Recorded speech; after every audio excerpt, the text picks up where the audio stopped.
to Who's in Your Cloud 21 Steps to Secure, Reliable, Trusted Technology. I'm Lauren Lev, Marketing Manager for TechOnPurpose and the host of our vlog series. We're starting off 2022 strong, back now for our second episode of the new year. And we have an exciting topic for you today, as we'll be discussing emailing and phishing protection. Before we meet our cast of cyber experts today, I wanted to remind our viewers that you can catch up on episodes 1 through 8 of the series on LinkedIn, Facebook, YouTube, or Spotify.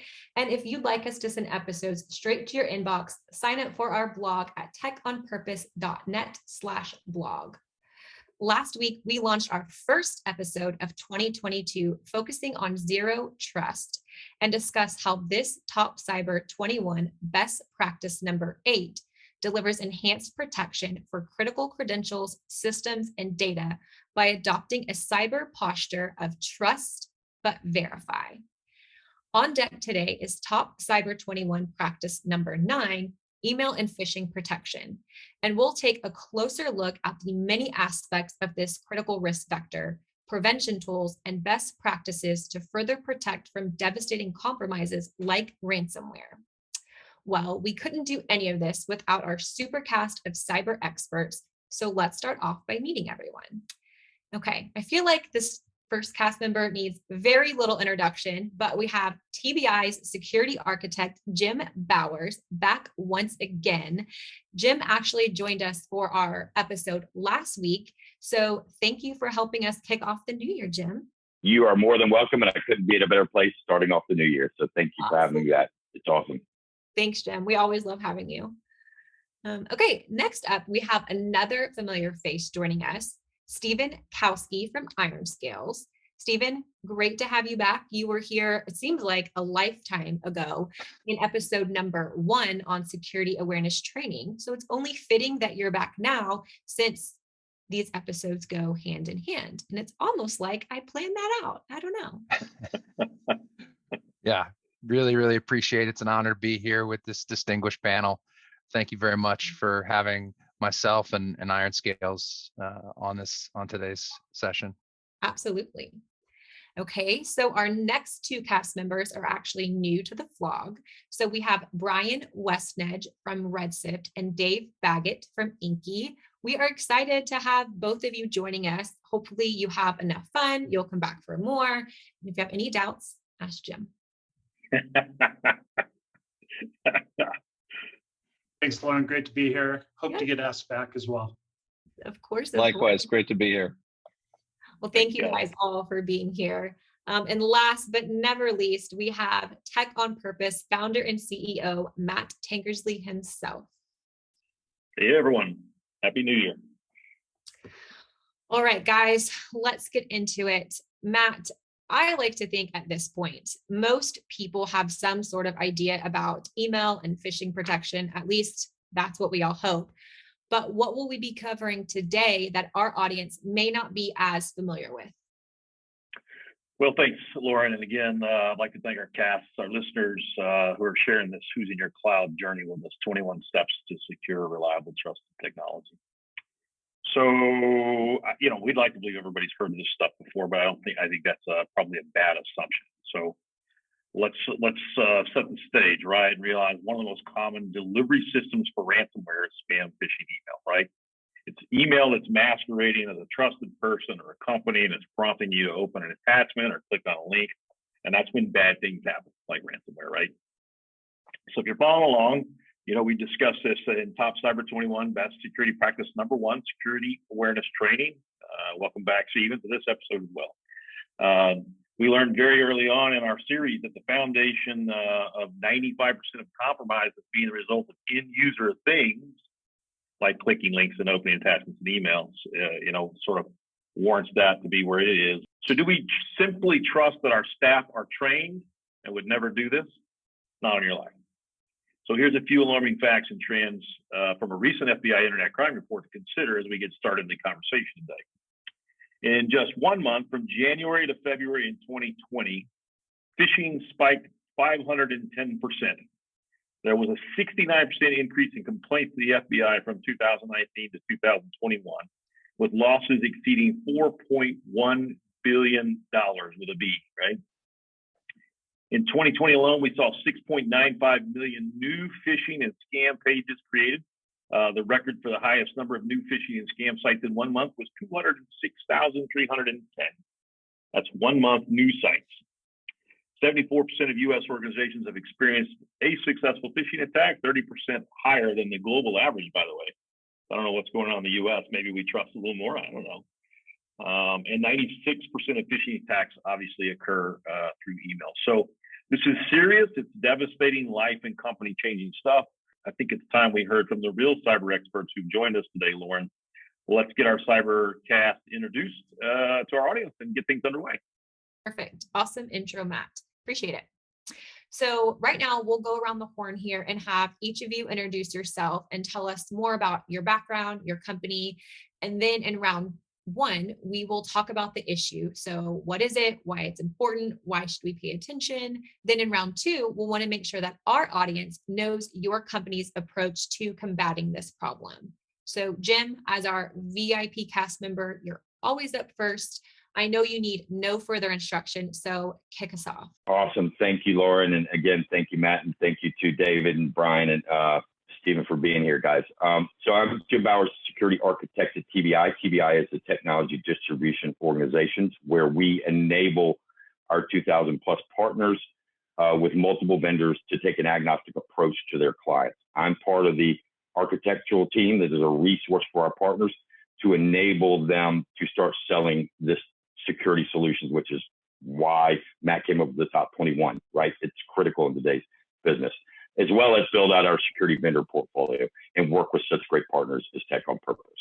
But really glad to be here. This is honestly one of my favorite blogs, video blogs. Great experience. So thank you for having me back. I'll send you that $100 I owe you for saying that. Well, we know what you're. It was 200. It was 200. Okay. All right. So Stephen, unfortunately, you drew the short straw and have to go after Jim. But take it away. Hard to live up to all that, but I'll try. So Steve Kowski, Global Director of Sales Engineering for IronScales. We started and founded in 2014, exited out of number of IDF, Israeli Defense Force members, and wanted to kind of pivot the technology and the learnings from fighting bad actors, in the terrorist and in the real world, right, to a more commercial space and use those lessons learned. Both started out as a phishing simulation training tool and have now evolved over the time to be a more comprehensive messaging solution, messaging security solution. I actually did not know that about IronScales beginning, so that's interesting. Okay, perfect. Thank you. Next, we will have Dave. Dave, tell us more about yourself and about Inky. Hi, I'm Dave Baggett. I'm the founder and CEO of Inky. My background is in software development. I actually worked on the video game Crash Bandicoot, if you've ever heard of that. Kind of the Mario for the Sony PlayStation. And then after that, I co-founded a company called ITA Software, which you probably wouldn't have heard of, but Google acquired it, and now it's Google Flights. So if you've used Google Flights, you've used some of my work there. If you've played Crash, you've used some of my work there. And since around 2015, 2016, I've been running Inky, and we've been focusing on this phishing issue. We primarily work on blocking phishing, some more of a proactive use of AI to block phishing as opposed to training, but we do actually give users guidance on email they receive. So rather than sending simulated phishing, we provide guidance on the real email they receive. Thanks, Dave. You have a very eclectic background. I like it. People often ask, how do you go from games to travel to cyber? There's actually a lot of interesting overlap between those areas, but that's a long tangent. We need another blog to go through that. We are happy to have you. So Justin, who is our director of service and support, who hasn't been on one of our episodes, but he's behind the scenes making all this stuff work with all of our partners like you guys. He and Lauren have a very close relationship. And Lauren, you'll have to let Justin know that you met the founder of Crash Bandicoot guy here, because he played it quite a bit when he was a kid. Okay, perfect. Yeah, absolutely. Welcome, Dave. Okay, Brian, you're going to round us out here on these intros. Tell us more about yourself and Red Sift. Yeah, thanks, Lauren. I look after our partnerships with service providers like TechOnPurpose, and been in the email security space for about the last 15 years.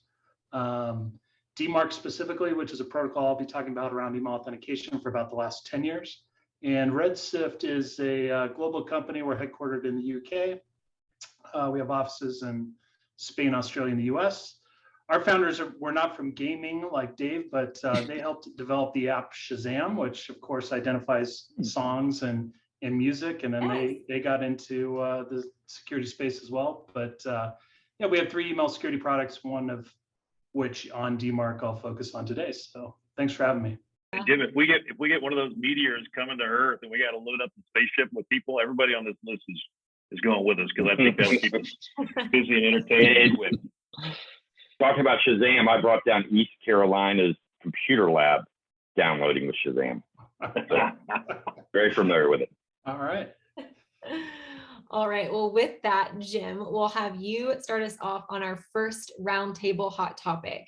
So why is email phishing and protection important, and why should we care? Like Matt said, I'm definitely going to start off with a couple of statistics, right? 96% of phishing attacks emerge from email. 20% of data breaches started with a compromised user credentials. 82% of users within an organization admit they use passwords across multiple accounts. And let's think about what we've gone through with the pandemic. Phishing, right? Trying to trick you. Threat actors love chaos. What have we been going through? They've had a lot of content to make very relevant phishing and spear phishing opportunities. We also dealt with that influx of remote workers. A lot of organizations didn't have the laptops, so they allowed users to use their own devices, BYOD devices, as well as we all got smartphones, which has Gmail on it and other areas, right? And then the bigger piece is, why is it so important? Because we're the weakest link, right? We're the ones that are going to use it. I talk to Matt on a weekly basis. I say, Matt, it's a really funny cat video, but don't click on it. So with the pandemic, with the influx of remote workers, with the environment we're dealing with, phishing is still the number one attack vector. I mean, email is still the number one attack vector for phishing distribution. That's starting to change with social media as well as texting, since we've got soft phones. But it's still very critical we try and protect probably one of the most frequently used applications within an organization for employees is email. So what a better platform to distribute ransomware and malware for a threat actor. So it's extremely important. It's a critical piece in an attack vector and a gateway into an organization that's exploited numerously and multiple, probably about 30, 40, 50% of the breaches. You see how I went 30, 40, 50? I covered my areas there. But so yes, very critical. Email is not going to change. The environment we're changing in, it's a rich environment for these threat actors, and that's why we're starting to see this continue to be one of the top attack vectors. Okay, so Brian, can you add on to Jim's thoughts and touch on how we can motivate the audience to be even more proactive about email protection?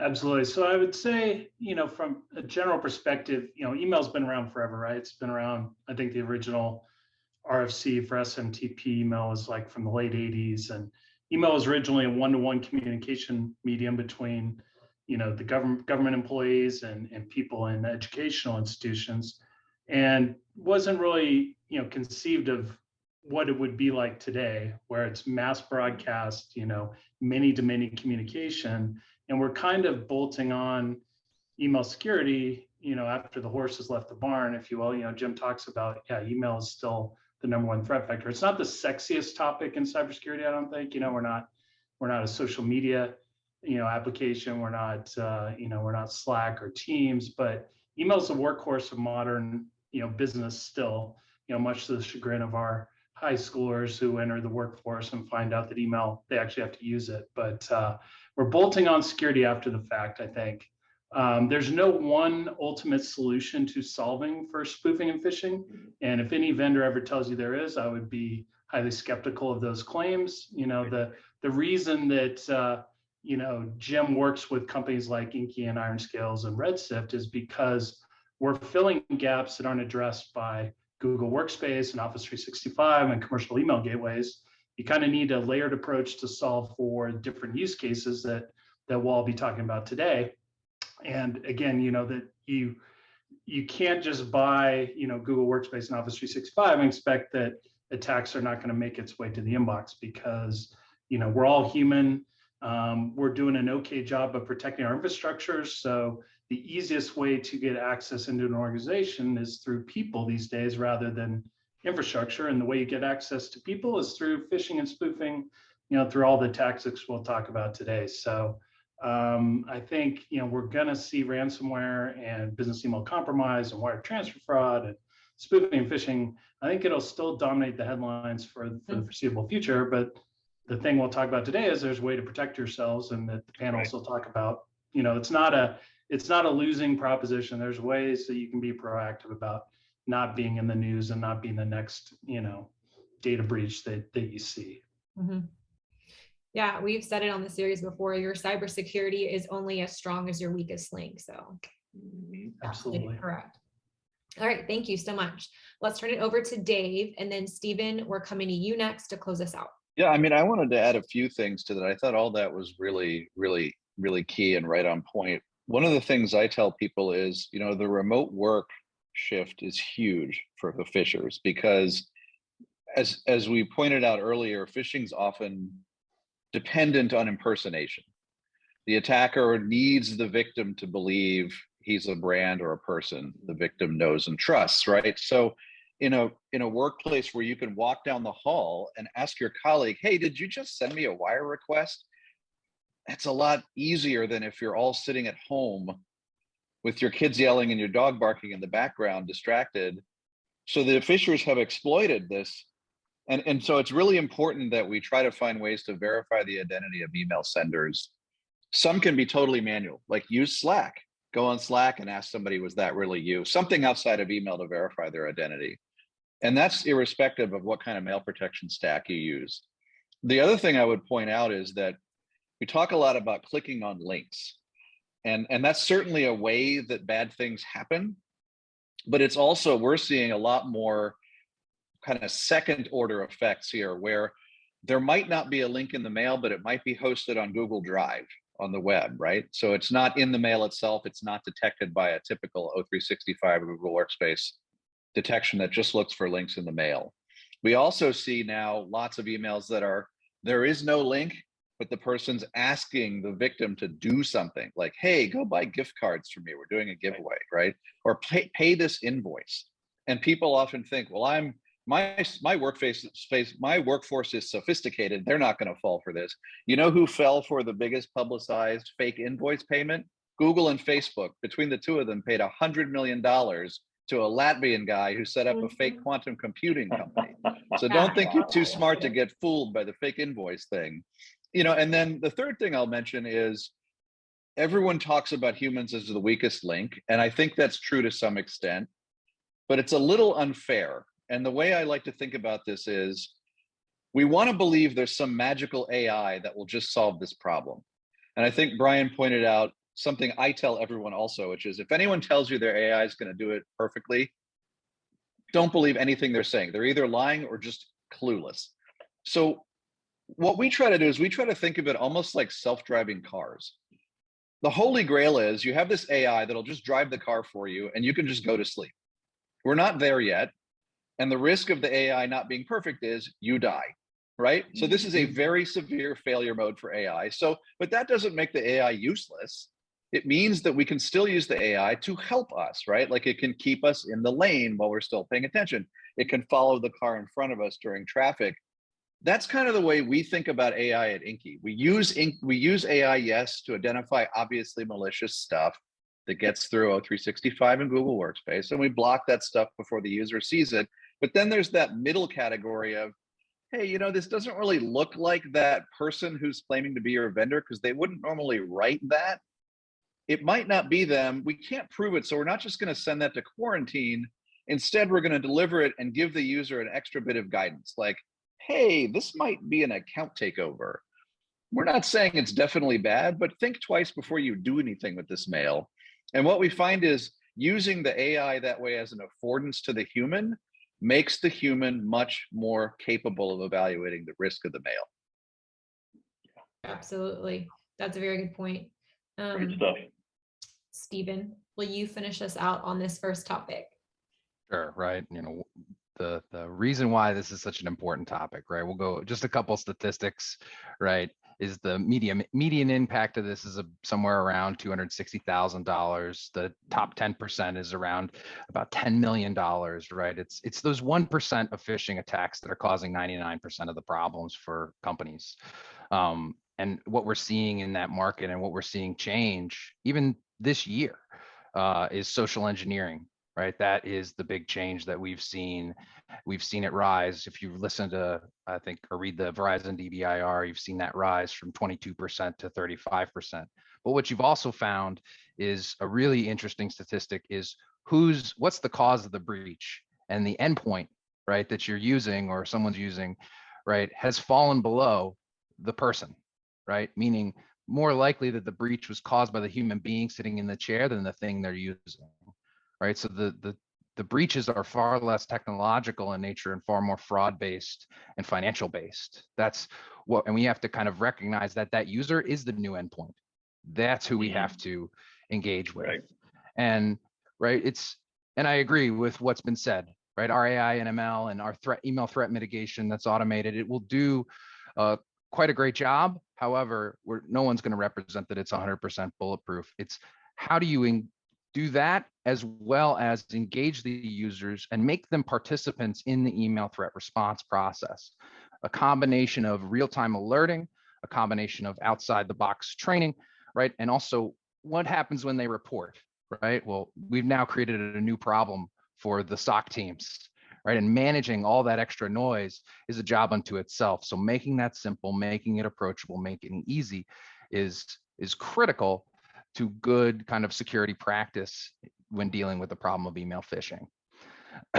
So, I think the statistic I didn't kind of raise and one that we're always interested in is specific to each individual company. Most folks really have no clue as to, is this a big problem in my environment or not? It's the unknown. There's not enough resources to go scanning and wandering around and asking, have you been phished lately? Right? And there needs to be some other kind of way to do that measurement. I can give you all the kind of industry statistics, but what really matters is your particular company. How effective are your existing tools? If you have stuff in the environment now, how good are they doing or bad are they doing at keeping these things out of the mailbox? And then also, how are your users kind of increasing or decreasing as far as their sophistication over time? Like, these are the kind of critical things that we see as why we need to be thinking about it. Is these folks are going to get exploited if we don't put that knowledge in their hand. They're getting hyper personalized with these mails. So they're specific to who you know, what you say, how you speak, right? With things like OpenGPT-3 and AI enabled kind of email phishing, it's very cheap and easy to send these mails now. It's very, very simple. So it's critical that I think Jim alluded to it, phishing still the number one ingress point of all security breaches, still 2021, 2020. I imagine 2022 would likely, unfortunately, be no different, but I'll wait on that data. It's a little early here in January. But I think that's the number one thing. Really put that deadbolt on the front door. Make sure that the number one place you're sinking in good resources, and also you get the data. And I imagine all the vendors on this panel probably can help that. But get the data on your particular environment and understand what's the threat mean to you specifically. Is it a big problem? Is it a small problem? It really is going to be specific to your company. I'm going to challenge your statement about 2022 being no different than the last 2 years, because people are going to watch this episode and they're going to empower themselves and they're going to know and they're going to take action and be motivated. So come at me in December of 2022 and we'll check the stats. All right, let's do it. I'll take that challenge. Okay, Matt, I'll hand the reins back over to you, and we'll have you introduce our second roundtable topic. Yeah, absolutely. Guys, thank you. Fabulous introduction. You were spot on. And, for those of us who spend a lot of time thinking and planning and protecting clients in our very intentional diversity of portfolio offerings, There's a reason why we have 3 partners on each of these calls, and there's a reason why we have 21 steps to secure, reliable, trusted technology. As we said over and over and over again, not to be redundant, especially for our listeners, there's no silver bullet, right?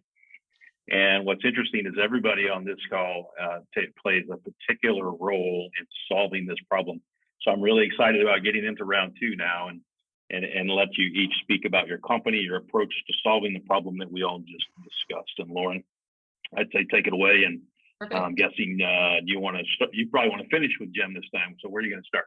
Right, exactly. Okay, so I'm going to actually start with Dave. Start us off. So tell us about Inky's approach to keeping users and data secure from the risks of email phishing and protection. Sure. We talk about users, and often we say they're the weakest link, which implies that they're to blame. And that creates sort of a hostile relationship between security and the users. And we're really trying to change that. And the way we're trying to change that is the users need help, right? Just like if you're sleepy driving your car, it's good to have help that the car will keep you in the lane and wake you up if you're falling asleep in the car, right? You don't want to blame the victim. You want to actually help them. And so what we've done is we've built AI that will identify signs of impersonation of people, signs of forgery of brands. And we use that to block more stuff before it gets to end users. But critically, we also use it to provide what we call an email assistant to the user. So now instead of just getting the email and maybe it says it's external, which doesn't really tell the user much. Now imagine the user in a minority of mails, 10% of mails, gets some additional information at the top of the mail that says one of maybe 100 different things. And it could be, hey, this doesn't look like the typical mail from Sally. We don't really think this is Sally. We're not going to send it to quarantine because we can't prove that, but we want you to know we don't think this is Sally, right? So this may be a risk email, we can't prove it, so we didn't move it to quarantine. The other case would be, this looks like a completely legitimate mail, but it's very sensitive. It's about wiring money, it's about changing your password. Don't do that without confirming outside of email. And by the way, if you're unclear on the company policy on wires, here's a link to your company's policy. And we give admins the ability to put that right in the mail. And then finally, what we do to help users is reporting is a huge issue. The admins want the users to report phish, but then the users do that and they produce huge amounts of reports. Also, the users are like, I know I'm supposed to report, but how do I do that on mobile? Because my button that's supposed to be in my toolbar isn't there. So what we do at Inky is we just put a link in the mail that lets the user report by clicking that link.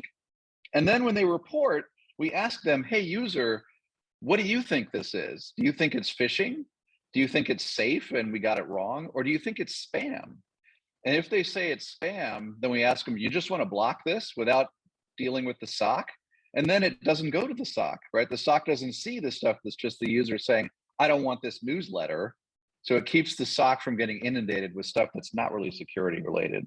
So what we're trying to do is use AI, yes, but not just as a silver bullet to block everything, but to give the user more visibility into things that he or she wouldn't normally be able to see, and help the user almost have, almost like a superpower to evaluate the mail with greater clarity in those cases where we think it's important to call it out. You brought up a lot of really good points, Dave, that I wouldn't have even thought of. So thank you very much. Brian, we'll have you up next. Tell us about Red Sift's approach and solution. Yeah, I think Steve touched on this a little bit. It's really hard for a human being to look at an email these days and determine whether or not it's malicious. And especially if it doesn't have malicious links or content or attachments.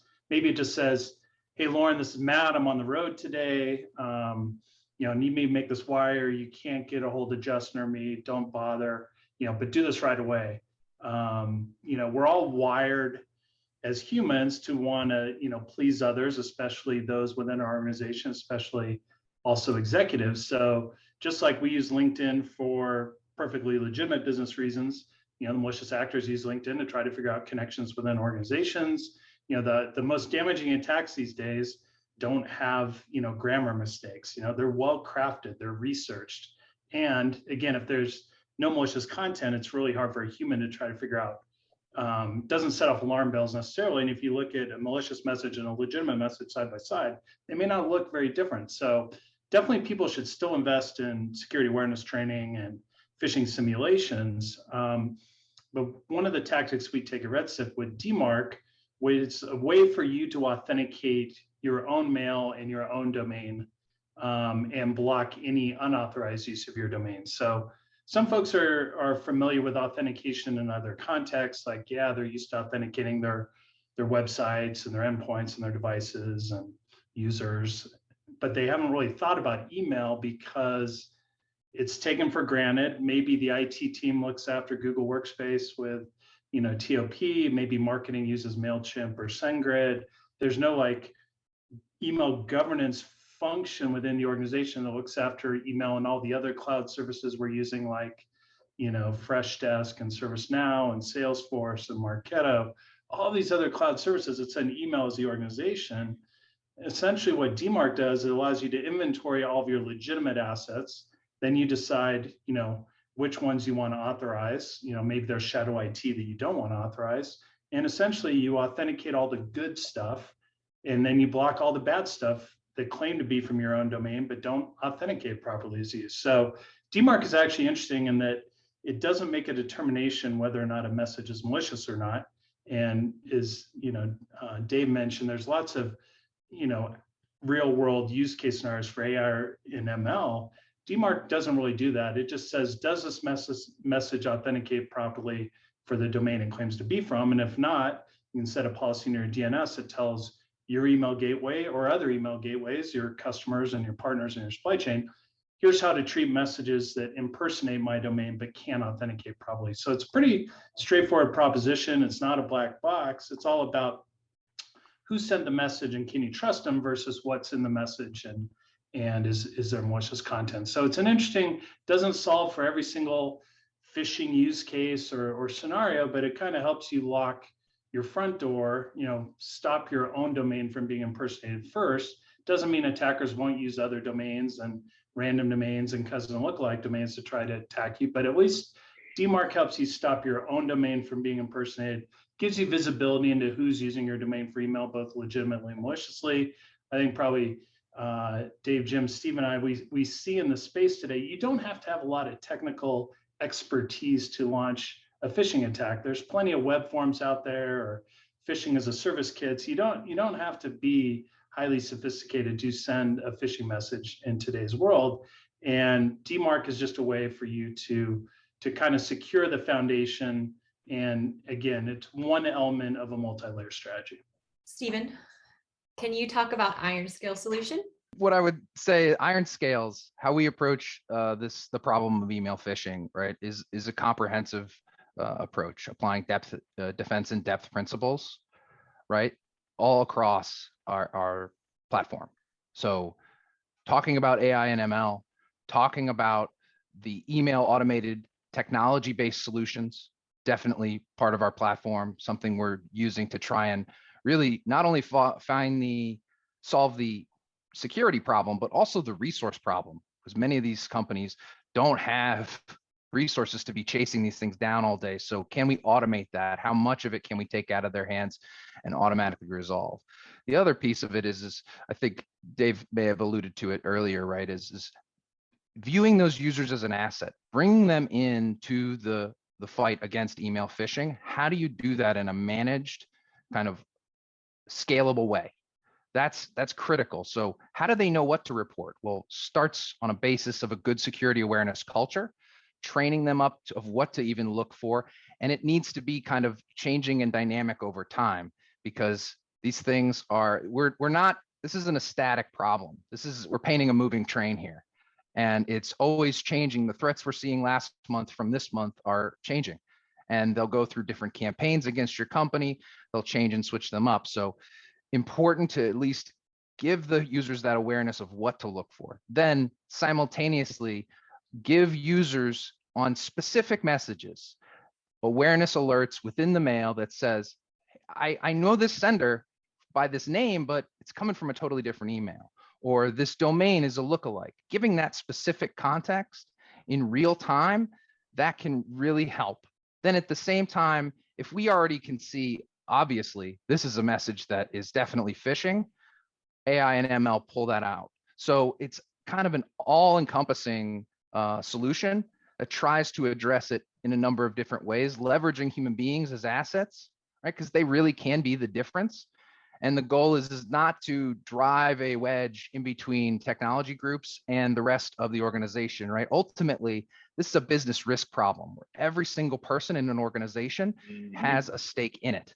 So we have to be able, this is not a technology problem alone to solve, right? We pay for technology, we throw it at the problem and it goes away. If that was the case, likely the three panelists wouldn't be here today, is my guess, because there's been a number of vendors that have tried that approach. So we have to kind of shift our perception, shift kind of how we're approaching. And I don't think it's necessarily the tools alone that need to be rethought, but the overall strategy. Phishing, at the end of the day, is a human and machine problem, requires a human and machine solution.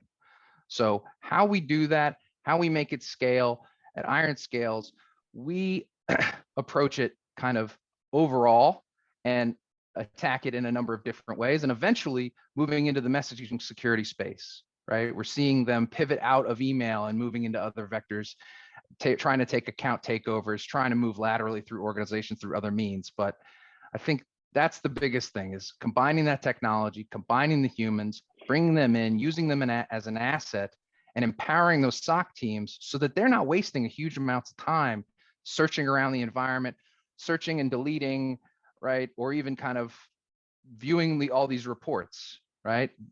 That is the best way we know how to kind of solve this problem of email phishing. It's a very layered approach for sure. Right. Jim, we'll have you close us out today. So how do we motivate our listeners to take action? And do you have anything else to add about email and phishing protection that we haven't covered yet? I wasn't expecting that. I was just going to wrap it up, but no, wrap it up. Whatever you. I will. I am going to go off of something Dave said, and I think it's a very interesting point of talking about looking and using AI for potentially, is this user who they are, right? And let's take that to the next step of what's getting ready to come up, and that's deep fakes, right? We've seen the deep fake. It is very good technology, right? And if you don't mind, I'll show you how good it is. Oh, can I share something real quick, Lauren, or no? Yeah, go for it. Okay, but yeah, you got to give me the share. Host disabled share. All right, I think that's me. But I think, 1 second. Here we go. I think our panelists will enjoy this thoroughly. So if you'll see the deep fake, this is not Austin Powers. It's Matt. Very psychedelic, baby. Yeah. It looks like that.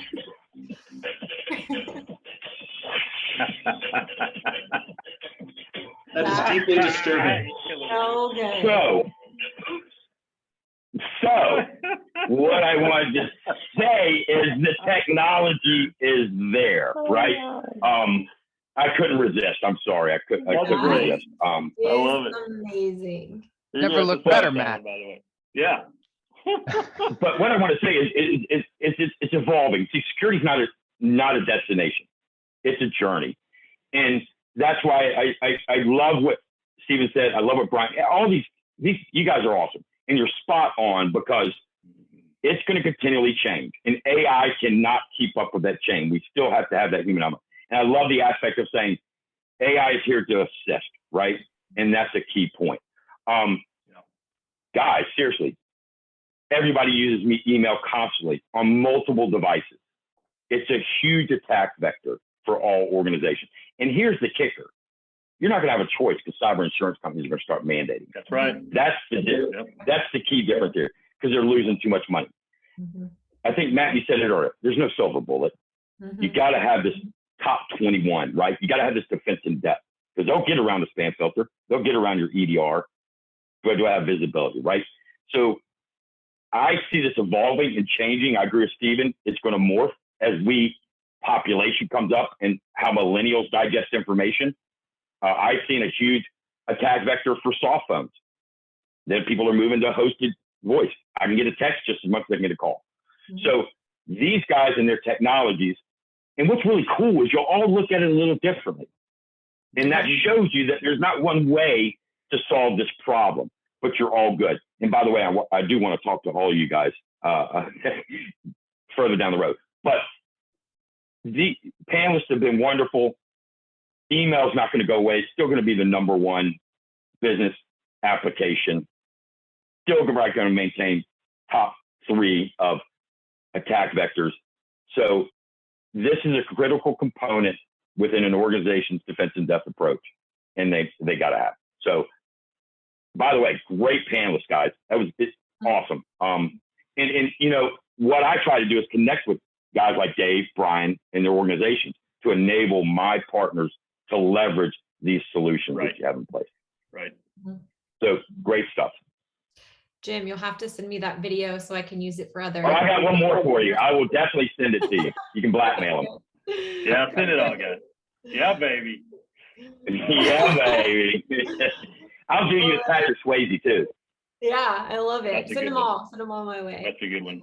If you've watched our series, you know this is important stuff. This is critical stuff. We're trying to give you a way to simply approach how do I get started with cybersecurity.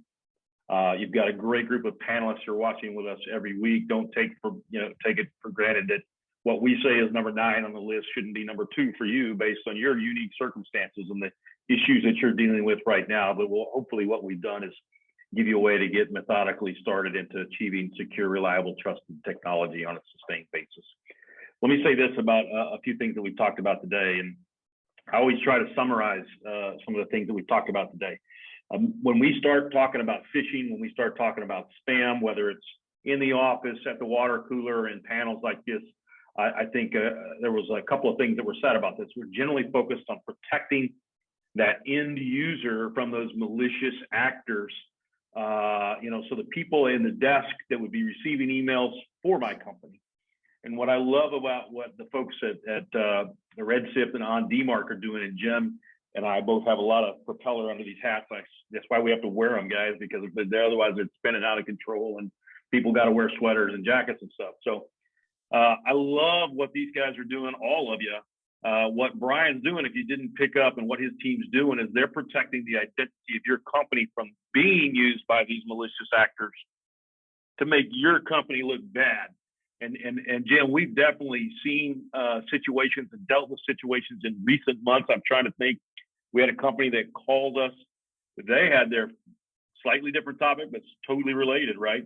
Makes the point. They had their phone system compromised. Somebody called out from their phone system to people and said, "I'm from the company," right? And it looks like it is because the phone number's coming through and it says it's from the company, and somehow they're getting money from them. By the way, that evolved into a spam and a link and a phishing and a financial, compromise, right?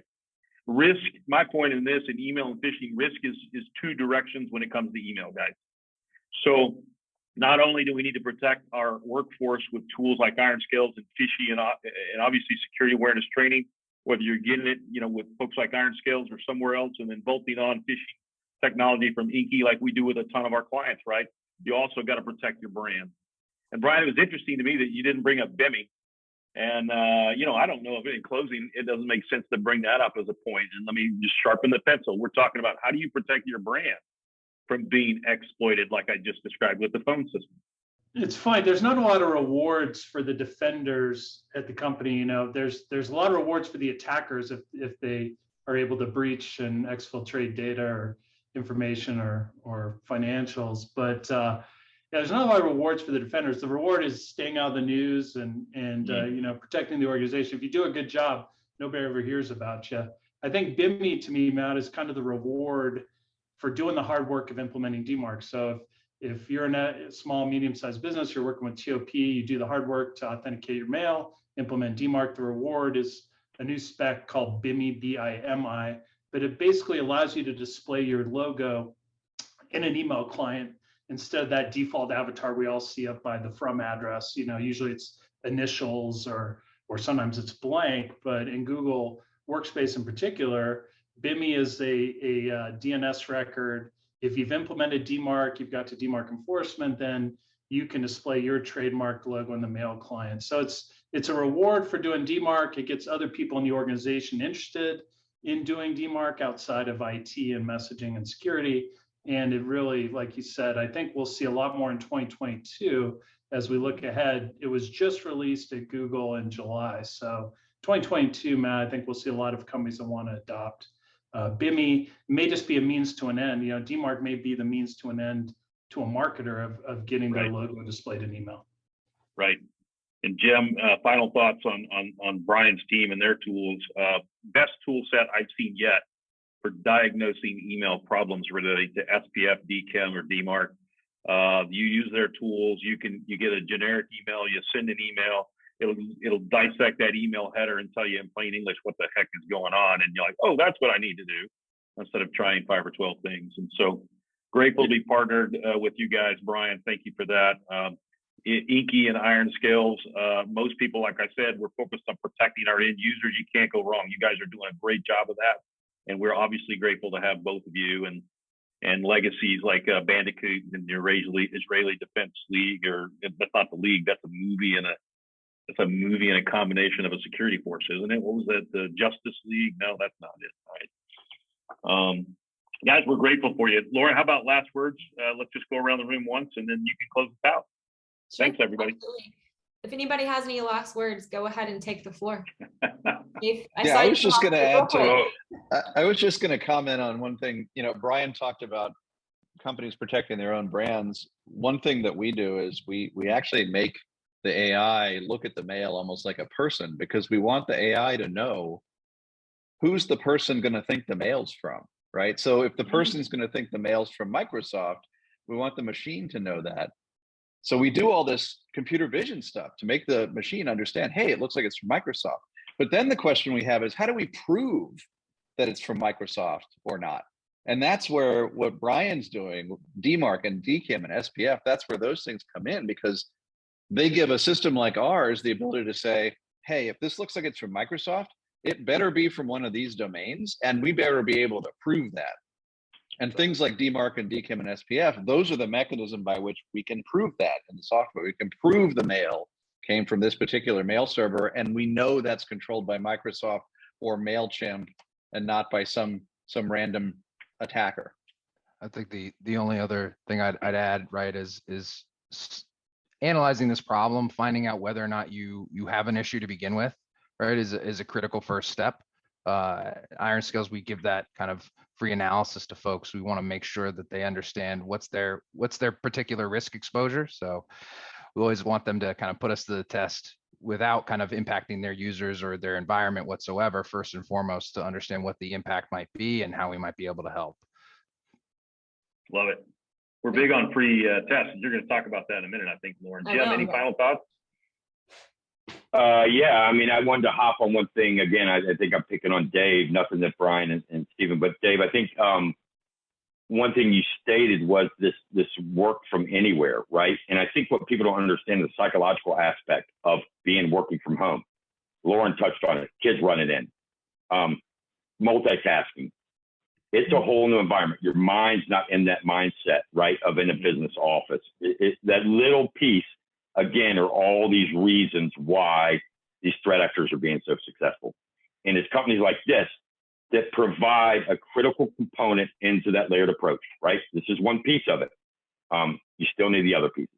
And companies like Inky, I'm going to butcher, I know IronScales, Red Sift, these are the guys that are making the threat. They're keeping up with the threat actors. They're playing the cat and mouse game, right? And it's companies like you guys that are going to change that. Hey, threat actor's the cat, I'm the mouse. You're going to flip that paradigm. And it's coming, right? But great panelists, great solutions, and Matt, great platform. So love being here. Thank you. All right, guys, that is it for us today. So one thing I wanted to hit on, if we haven't said it over and over again in this episode, I'll say it one more time. Your employees are the last line of defense. The biggest danger your organization faces when it comes to phishing is whether your employees can spot the signs of a scam and act appropriately. You have to be able to rely on your employees to stay vigilant and act responsibly. This all begins with staff security awareness training.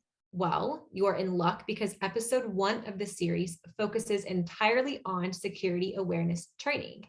So check that episode out along with all of our other episodes on LinkedIn, YouTube, Facebook, and Spotify, and get direct delivery of the vlogs straight to your inbox by signing up at techonpurpose.net/blog.